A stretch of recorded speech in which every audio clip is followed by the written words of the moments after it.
There we go. Hello, and welcome to a deck profile for UKversus following the Webcam RLE. Once again, I entered with Elder Toguro, and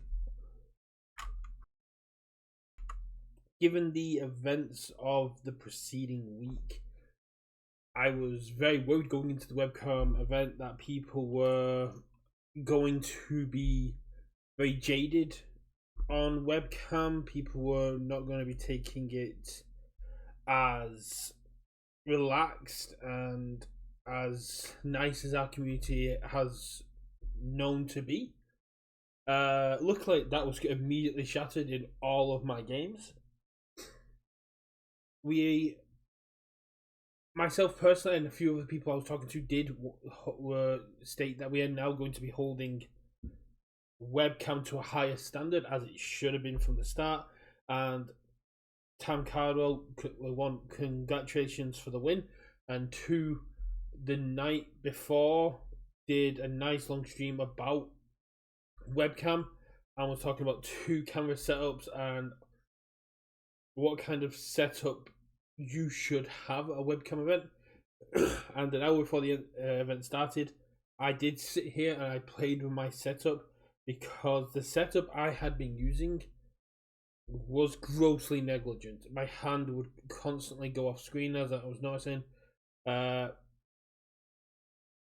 sideboard wasn't always in shot. My deck, if I went to check what was in there, my sideboard, my discard, if I went to pick up a card, because I'm Elder Toguro, I can pick up cards. It did come off screen a couple of times, and I just looked at it like, that's really, really bad. We need to be better. I need to be better. So I played about my result. The main thing I was trying to focus on myself was making my board clear. But with my new setup, it's about making sure that my board is in frame, but my hand is constantly in frame. No, I'm not too happy that my stomach's always in play, but not much I can do it. I've got to go get dough. So yeah, I was playing by myself, so I dough went. And I was really happy with the way my setup came down. I was really happy with my opponent's setups, and we had a good, nice interaction between myself and everyone that I played against. None of my games were particularly bad. None of my games were unwinnable.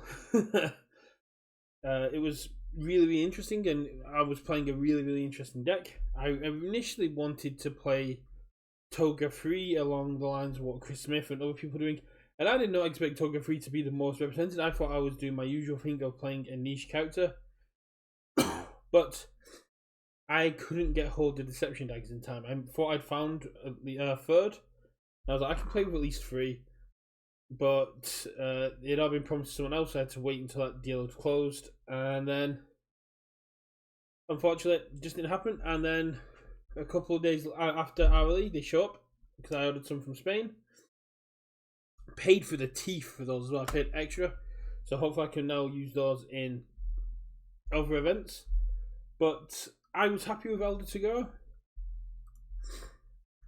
Unlike last week where I played him on Evil, this time I played him on Life. I went with the more annoying setup. So Elder Toguro lets me switch speed and damage, which is always fun. In my opponent's turn, I have to destroy a foundation as a cost, or after the effect. And then once per turn as a form, I may discard a non-foundation to go play an attack for my discard.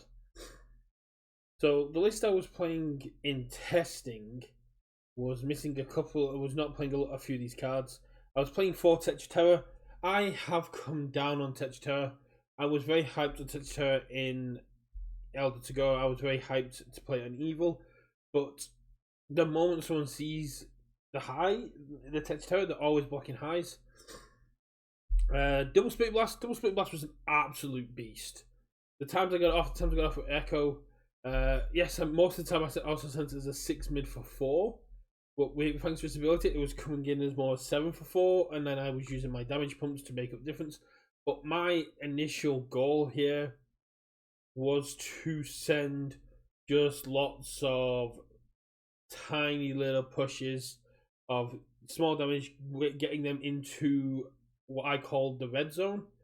There's a line in the health total where I go, okay, any of my attack strings can now kill them. And for me, that number was 10. The moment they hit 10, the Spirit Gun Final kills them. Because I can play at any point from anywhere.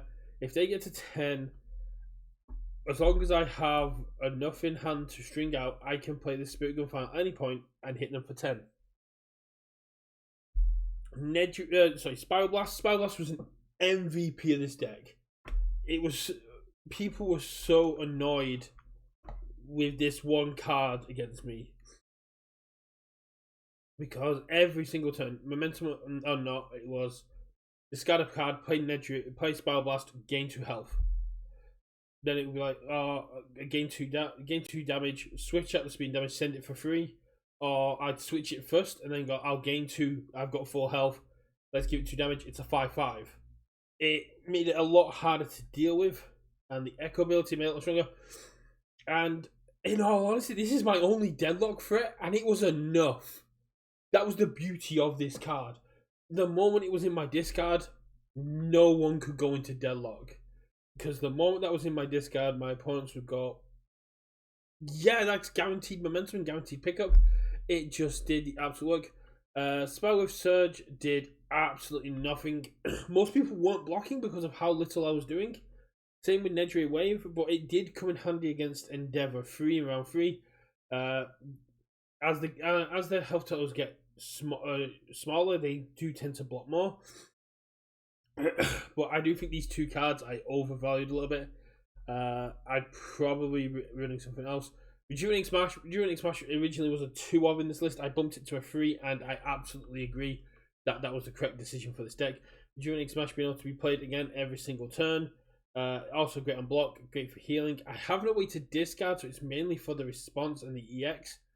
But EX 3, when I can go, I'll EX it into the sun, switch it to speed damage, send it. Absolutely beautiful. Yusuke Spirit Wave. I'll get into this when I go into more the events of it, but Yusuke Spirit Wave was such a good deterrent. Anyone who was playing low attacks had to go, yeah, that's breaker 2 on low, I gotta be very careful.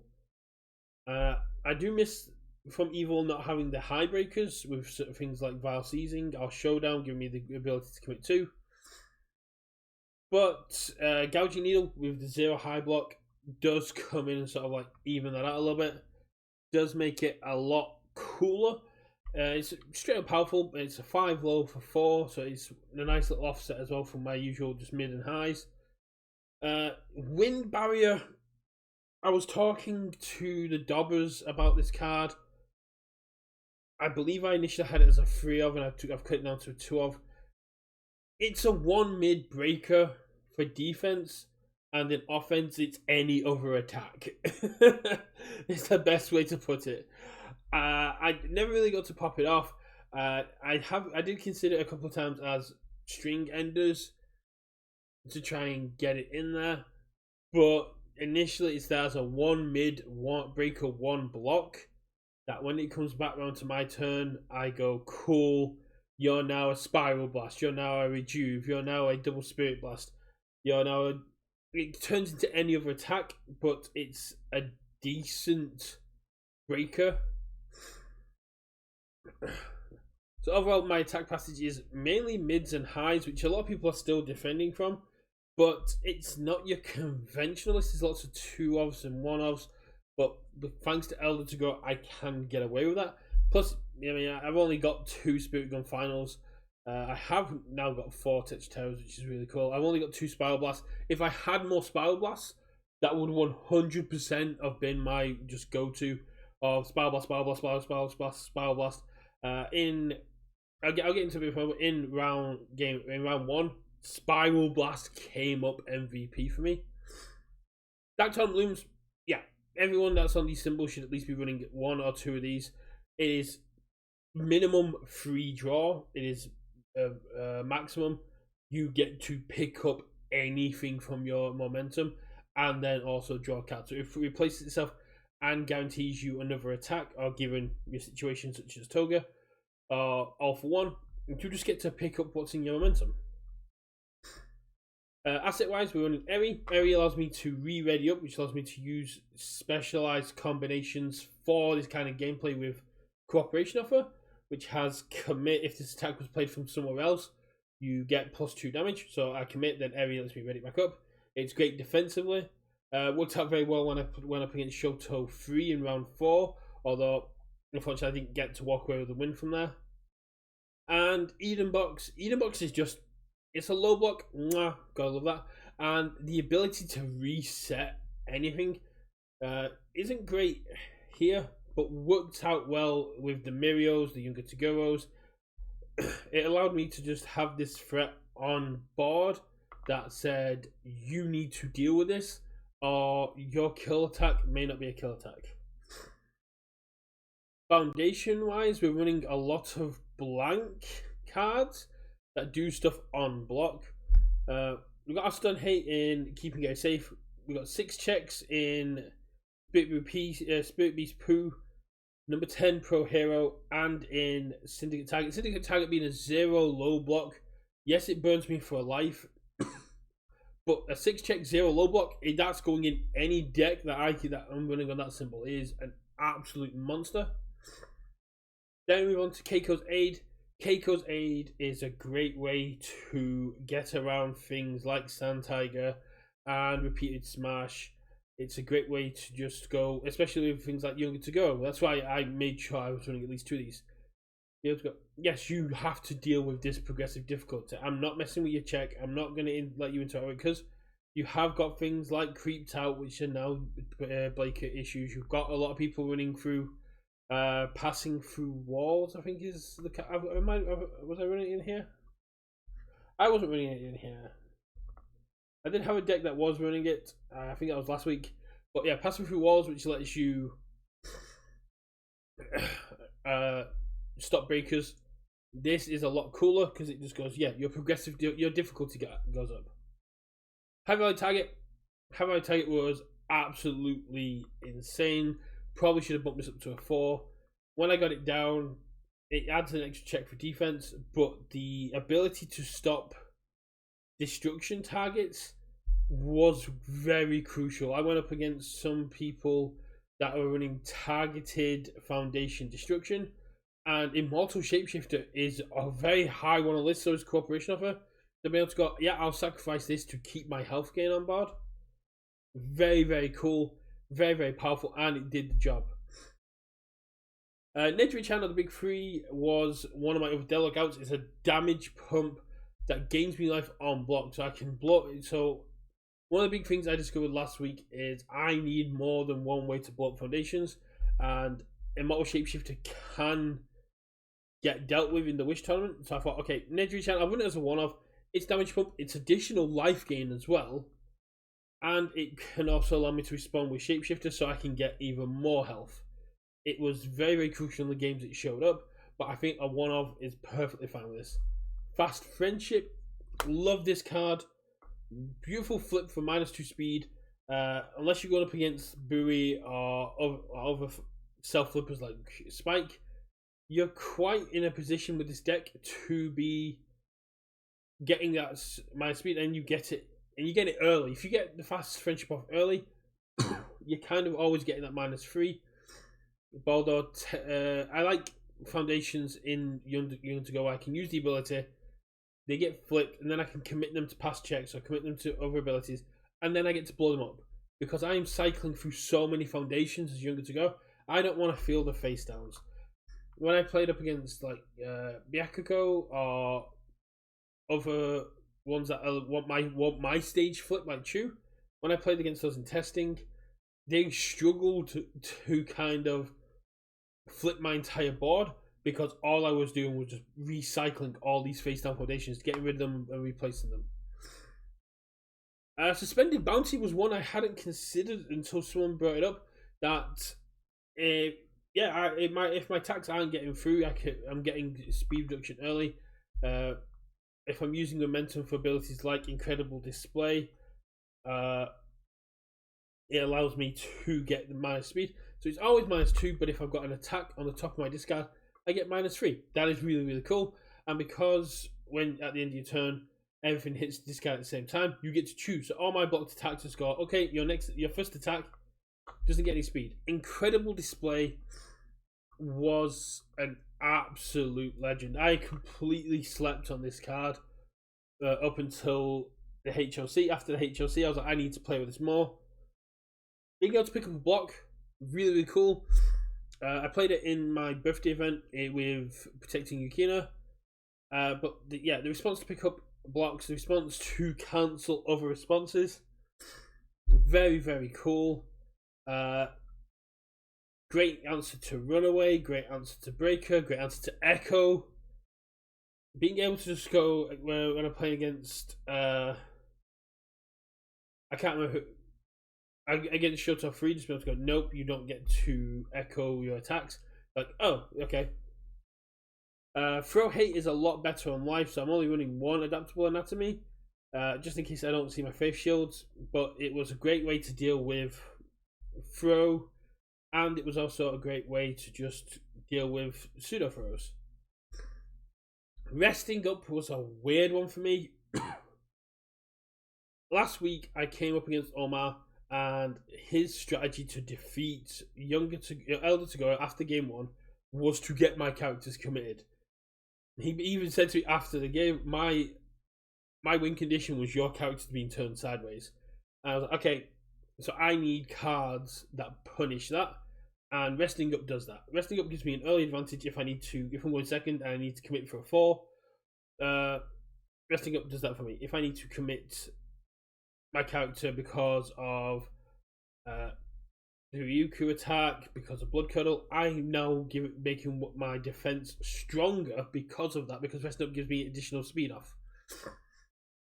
I'll Protect You is an absolute monster in Elder Toguro, because I Will Protect You literally just says commit, flip, -3 speed, and then I've got a committed foundation. I get to blow up with Elder Toguro to go, your attack does no damage.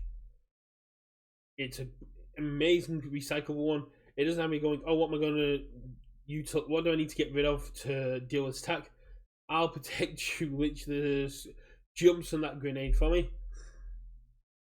Cooperation Offer needs no introduction. Everyone knows Cooperation Offer. It was very good against Mirio. It was very good against other zone changing cards. And it did a lot of work with the combination once I was playing attacks from other zones. Just commit it and go, +2 damage. Let's go. Immortal Shapeshifter. Immortal Shapeshifter is the most annoying card in this deck. It allows me to heal just from using my abilities. It's a damage pump, and it just pops off in the late game. I think at one point I debuilt myself down to like 4 foundations trying to kill, and successfully healing up as well. Unfortunately, I wasn't able to get the kill that turn because of a free check on the last attack, but it was a menacing card. Faith Shield and New Training Method are utility cards. They go in on here. They get me earlier builds, and if I check a Faith Shield, if I check another card that I want, then I want to be able to pick up Incredible Displays. I want to be able to pick up Spirit Beast Poos. I want to be able to pick up Faith Shields. And Faith Shield just lets me flip attacks, which was very, very big in the Mount Lady game and was huge against the Mirio game.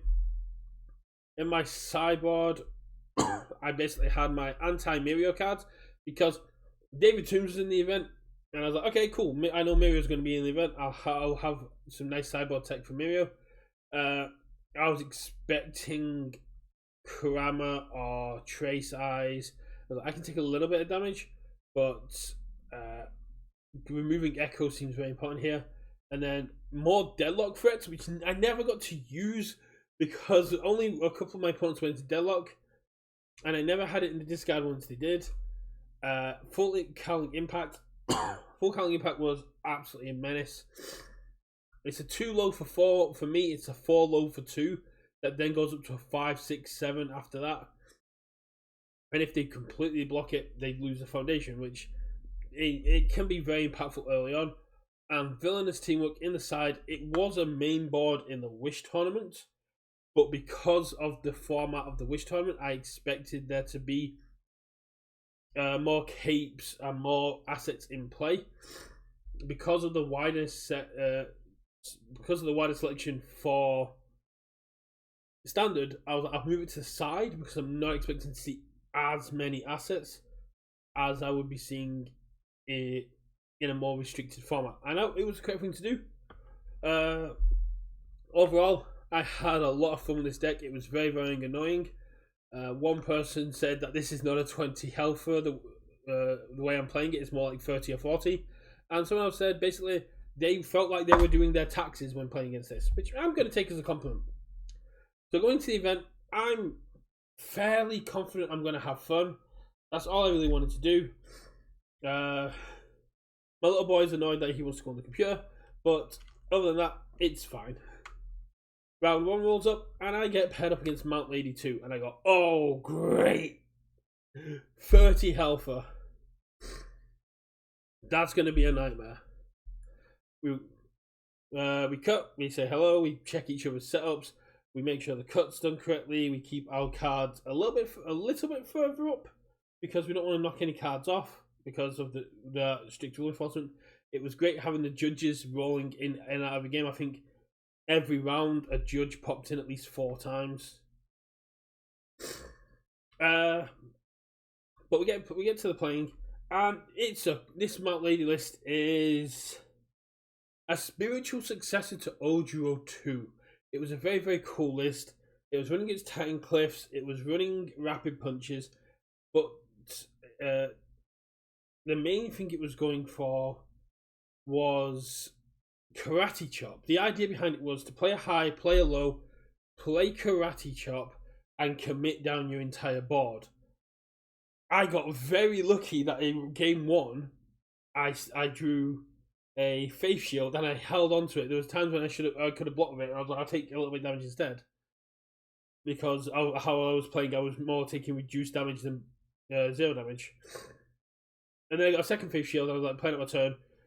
They get to 12, I'm still on 20, and then they come in with the Titan Cliff, and and they commit me down for 1, and I go, okay, Faith Shield, flip it, and they get a little bit annoyed, and then they go rapid punches, and I go Faith Shield, and they get a little bit more annoyed, and then they play the Karate Chop, and they're like, yeah, it should have been a commit for 4 here, which means that overall I would have committed 6 foundations from these 3 attacks, but because I was flipping everything, they just couldn't get through the wall.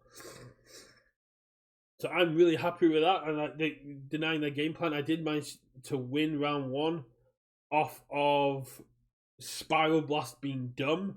They were 15 health, they only had a couple of cards in hand, and I just went, discard a card, Spiral Blast, Echo Spiral Blast, play Spiral Blast, Echo Spiral Blast. So I gained 8 health from those 4 attacks. I committed like 2 foundations because my checks were on point. And every time they dealt me damage, I think I checked a single 3 on the Immortal Shapeshifter. I just kept gaining the health back. It was so annoying for them. I don't think I had a game where my deck was as lucky as it was there, because I just constantly checked 5s whenever I need it. It was so good. But I probably shouldn't have won that. But if my opponent hadn't checked 3s on their attack string, they would have been able to wipe me out completely. But unfortunately, they checked a couple of running 3s, and then I was just completely derailing the entire plan. Then I moved to round 2. And we're all sitting here, and the computer goes a bit, and then the servers go a bit crazy, and we're all sat here, but where's our table? Where's our table? Like, okay, cool, and we're waiting. And then we get the notification, tables are up. And we're all looking, going, tables aren't up. And David Toombs then goes, the Miriam Master himself, goes, what? I don't even know what table I'm on. Can anyone tell me what table I'm on? And I go, okay, I'll look it up for him. Refresh the page, comes up, and he goes, David Toombs. And I go, okay, cool, yeah, you're on my table, David. And he's like, oh! I was like, yeah. Yeah, so we sit down, we have a good chat, we basically talk about like how we're going to be holding this game to a higher standard that Webcam should be held to. We have a laugh about the fact that we've played this matchup before, and I got completely destroyed, but that was on my evil list. This is life. And we played out. And game 1 goes on for about half an hour. And David starts to realize how annoying this deck is, because he can't call lows. And says to me after game 1, he's like, I wanted to call lows, but as soon as I saw the Yusuke Spirit Wave, he couldn't call lows because he couldn't just walk into this breaker 2.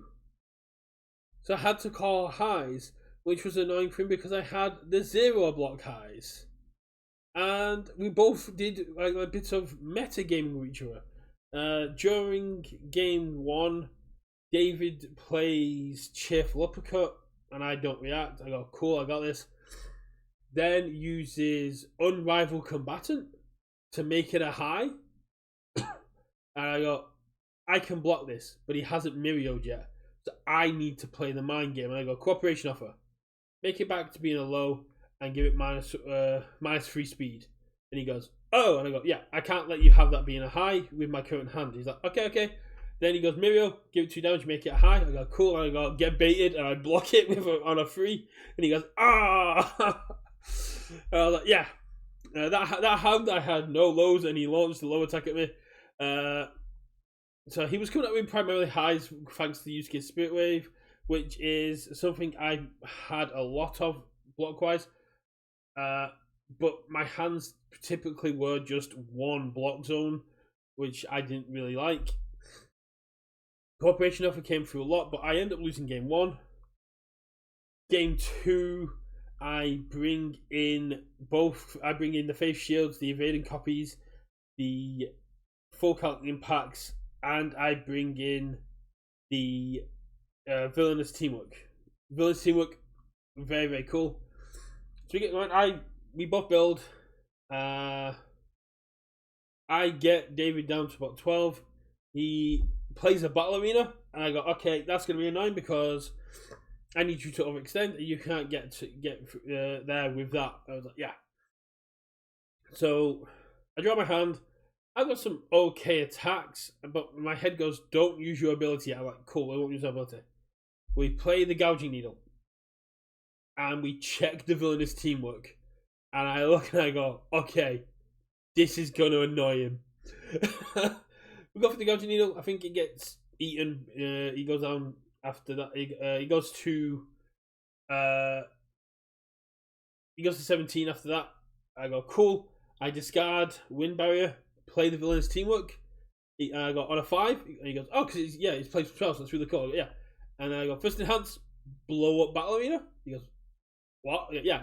Blow up Battle Arena, I gain 2 health. He's like, that's annoying. I was like, yeah.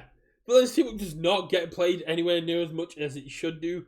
And as soon as I saw Cape and Eden Box and Eri was now back in the mix, and all these new assets were getting played, and after people pointed out that Overhaul can play assets face down and use things like Falling Heel Strike to unflip them and put them back into the asset rolls, I was then like, yeah, no, we're doing this. We're putting Villainous Teamwork in these decks, even as a one-of. And it came out in both events against Richard in round 2 last week, destroying Cape, and against David in round 2 this week, destroying Battle Arena and just completely upsetting the plans they had put for themselves, whilst getting some life in the background. David then goes and Runaways, the Villainous Teamwork, so takes 5, goes to 7, and then time of the round gets called. Like, cool, I'm going to do 7 now, or I just die. And I managed to just squeak through the 7, but I was so lucky there that the turn before all this went down, David had drawn Pure Grey. In all honesty, if he hadn't drawn Pure Grey, I die then and there. And that's kind of when I started to realize that this deck is fun, it's cool, and it's cute, but I'm not top cutting with this deck. So I tell you, David, I think I was David's only tie for the entire event. He lost 1, tied 1, and I was the tie. So being able to hold my own against Mirio, really, really love that. But then we move on to Endeavour 3. Endeavour 3 on Fire, really, really cool list that James had come up with. He was telling me that a part of why he's still playing this game and playing lists that are a little bit different, and why he got so much into this game, was because of my Dabby 1 run at Worlds and how I play this game. So it was really, really cool to meet someone that I forget that technically I am a micro celebrity in this community because of my Dabby stuff. And it was really, really cool to meet James and have that talk and have that laugh. And I lost to him. And fair play, his Endeavour deck was an absolute beast. It was my only 2-0 loss. And like I said, I could have won a couple of if it weren't for the bad checks. But the moment he cycled, my ability became irrelevant. It was about how much damage I wanted to take after that, not about how much damage I could take. And his final attacks were coming at me for like 9 speed, 10 damage. There was nothing I could do to stop those final attacks. So I could stay in double-digit health the entire time. But when my opponent is 3 attacks deep and then still coming at me with 9 speed, 10 damage attacks, I'm just in trouble. And it was very, very cool. His list is very, very cool. I have got it on here. I'm going to have a look and possibly make some tweaks and try it out myself, because people keep saying Fire is a very weak list, but the way James was playing it was very methodical. You could tell he had the reps in there. You could tell that he'd put a lot of work into that and understand the interactions of every single one of his cards, and his deck was just working like a very well-oiled machine. And then round 4, I come across James's friend. He was telling me that James had a bit of imposter syndrome after beating me. And I was like, don't do that. I'm not good at the game. I'm just someone who got very lucky playing a very obscure character. But James played a hell of a game. And then I came up with Shoto 3. And I'm like, ooh, we're both 20 healthers. This is going to be rather cool. And I win game 1. I win game 1 because, again, with the Spiral Blast, my opponent goes, if you've got 15, you've got 15. And I look at my Echo attacks and go, I have 15. Even if you block 1, thanks to double Spiral Blast, everything's costing you 2 more. And then double Spirit Blast. Then thanks to Spiral Blast, everything's coming at you for a lot of damage, and I'm gaining a lot of health back. Game 2 goes on for a very long time. There's a lot of back and forth with both Joy and Grey. Unfortunately, my setup just wasn't as good as theirs. They got a build of 5 early, I got a build of 3, and then my next hand was pure red. I'm like, cool. We're going for a while because even with a hand of 3, I'm still defensive, but I do end up losing that one. And then game 3 again goes on for absolute ages. We both have terrible builds. I think we both start off like 2 or 3. We both are blocking. We're both very defensive. We both now got a feel for each other's decks. And time gets called. And because I went first, I knew my opponent had a chance to go for the draw. And before round 4, my little boy had been complaining that he wanted food, but my partner hadn't been able to convince him what he wanted. So I made him a deal that if I lost this round, then I would take him to McDonald's, and if I won, he would agree to eat something else. Time gets called, and my opponent goes, if we draw, I'm going to give it to you. I went, no. That's not how this is working. My little boy's hungry. He wants to go to McDonald's. So anything other than a win here is a loss for me. You take the win if we tie. And either way, I'm going to go all out and try and kill you here. So basically, I've got to kill him. And then I go through, and I'm 1-5 check away from killing him. I check the 3 end my turn and go, you've got this either way. But he still had the means to kill me in his hand as well, with what he was going to draw. So, absolutely fine. I dropped there with a 1-2-1 record. This deck was a lot more fun to play than the evil list, but in no way was it as competitive. It was a lot more annoying. It was a lot more interesting. The evil list kind of was just like, yeah, you play highs, you die. If you play lows, I can defend. And then I get you to 11, 12, and I just kill you.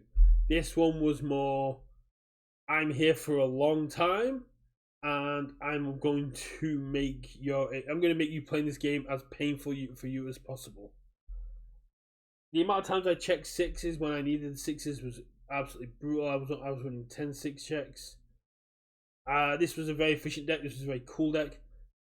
I had a lot of fun playing Keith Silverstein too. But I think I'm now done with Elder Toguro.